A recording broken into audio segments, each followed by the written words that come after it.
നമസ്കാരം. ഈ അടുത്തിടെയാണ് RSS നേതാവായിരുന്ന ജി സദാനന്ദൻ രാജ്യസഭയിൽ MP ആയി നോമിനേറ്റ് ചെയ്യപ്പെടുന്നത്.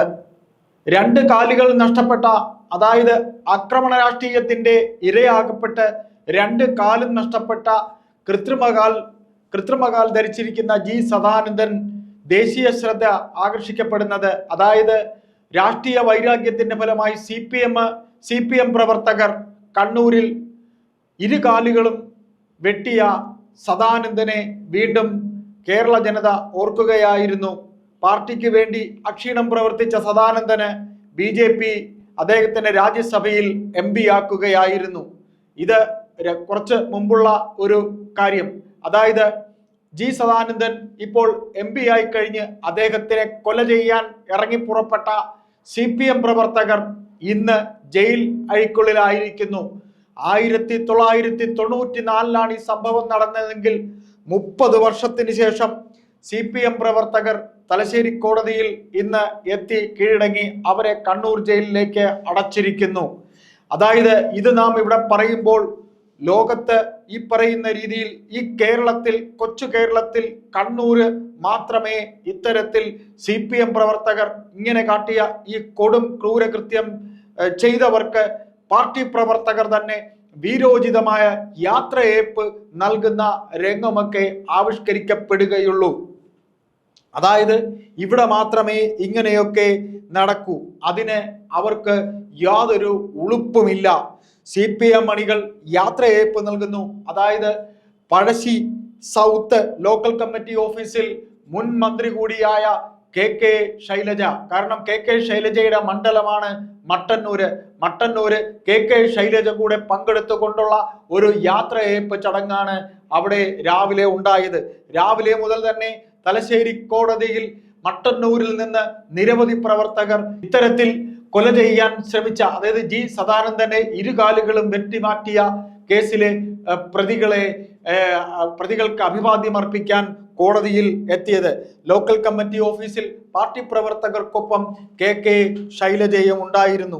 ജയിലിൽ കീഴടങ്ങാനായി പോകുന്ന പ്രവർത്തകർക്കായി CPM പ്രവർത്തകർ മുദ്രാവാക്യം വിളിക്കുന്നു. ജി സദാനന്ദൻ NBയെ കാൽ വെട്ടിയ കേസാണിത്. 30 വർഷങ്ങൾക്ക് ശേഷമാണ് പ്രതികൾ കോടതിയിൽ കീഴടങ്ങുന്നത്.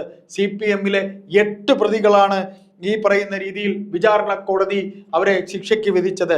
ശിക്ഷയ്ക്കെതിരെ അവർ മേൽക്കോടതിയിൽ പോയിരുന്നു, അപ്പീൽ നൽകി ജാമ്യത്തിൽ ഇറങ്ങുകയായിരുന്നു.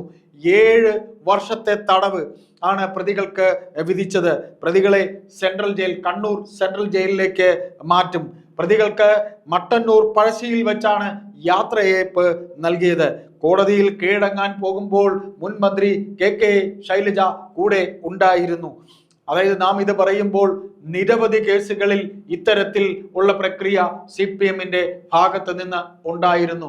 പെരിയ കൊലക്കേസിലെ പ്രതികൾ ആയിട്ടുള്ള, അതായത് കൃപേഷിനെയും ശരത്ലാലിനെയും കൊല ചെയ്ത കേസിലെ പ്രതികൾക്ക് പോലും, CPM പ്രതികൾക്കും ഇത്തരത്തിൽ കണ്ണൂർ സെൻട്രൽ ജയിലിൽ അതിഭയങ്കരമായ യാത്രയയപ്പാണ് ഈ പറയുന്ന CPM എന്ന് പറയുന്ന പാർട്ടി നൽകിയത്. അന്ന് P ജയരാജൻ ഉൾപ്പെടെയുള്ളവർ അവിടെ ജയിലിൽ ഉണ്ടായിരുന്നു.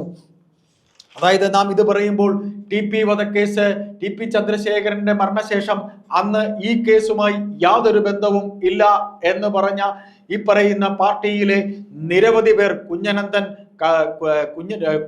ഉൾപ്പെടെ, കാരായി രാജൻ ഉൾപ്പെടെ, CH അശോകൻ ഉൾപ്പെടെ പാർട്ടിയുമായി ഏറ്റവും അടുത്ത ബന്ധമുള്ളവർ തന്നെയായിരുന്നു ആ കൊലക്കേസിലെ പ്രതികളായി ഉണ്ടായിരുന്നത്. അവർക്ക് നൽകിയ യാത്രയയപ്പും നമുക്ക് നമ്മുടെ ഓർമ്മകളിലുണ്ട്. അതായത് ഇത്തരത്തിൽ അവർക്ക് ഈ പറയുന്ന ഇപ്പോൾ നാം ആദ്യം പറഞ്ഞ സദാനന്ദൻ മാസ്റ്ററുടെ ഇരുകാലുകളും നഷ്ടപ്പെടുത്തി ആ ഒരു കൊലയ്ക്ക് മുതിർന്ന ഈ പ്രതികളെ ജയിലിലേക്ക് കയറ്റിവിടുമ്പോൾ CPM പ്രവർത്തകർ വിളിച്ച മുദ്രാവാക്യം ഇങ്ങനെയായിരുന്നു: നാടിന്റെ മോചനത്തിന് വേണ്ടി പോരാടിയ നിങ്ങൾക്കൊപ്പം ഞങ്ങൾക്ക് ആവേശമാണ്, നിങ്ങൾക്കൊപ്പം ഞങ്ങളുണ്ടെന്ന് ഈ മട്ടന്നുള്ള പ്രവർത്തകർ വിളിച്ചു പറഞ്ഞ്, നാടിനു വേണ്ടി ഇവർ എന്ത് മോചന പ്രവർത്തനമാണ് നടത്തിയത്, ഇവർ എന്ത് ആവേശമാണ് ഈ പറയുന്ന CPM എന്ന് പറയുന്ന പാർട്ടിക്കായാലും നാട്ടുകാർക്കായാലും നൽകിയത്. ഇതിലെ പ്രതികളായിട്ട് 8 പ്രതികളാണ് ഉള്ളത്. ശ്രീധരൻ, കൃഷ്ണൻ, നാണു, സുരേഷ് ബാബു, ഇങ്ങനെ 8 പേരാണ് ഈ കേസിലെ പ്രതികളായി ഉണ്ടായിരുന്നത്. 1994 ഈ സംഭവം നടന്നത്.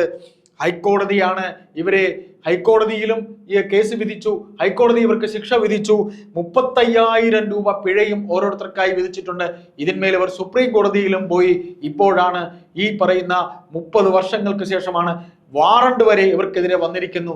നിരുപാധികം പിടിച്ചു നിൽക്കാൻ നിവൃത്തിയില്ലാതെയാണ് ഇവർ ജയിലറകളിലേക്ക് പോകുന്നത്.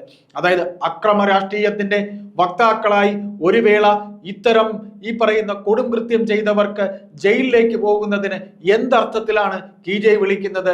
ഇവരൊക്കെ എന്താണ് ഈ കാട്ടുന്നത് എന്ന് ഈ പറയുന്ന കൊച്ചു കേരളം ഉറ്റുനോക്കുകയാണ്.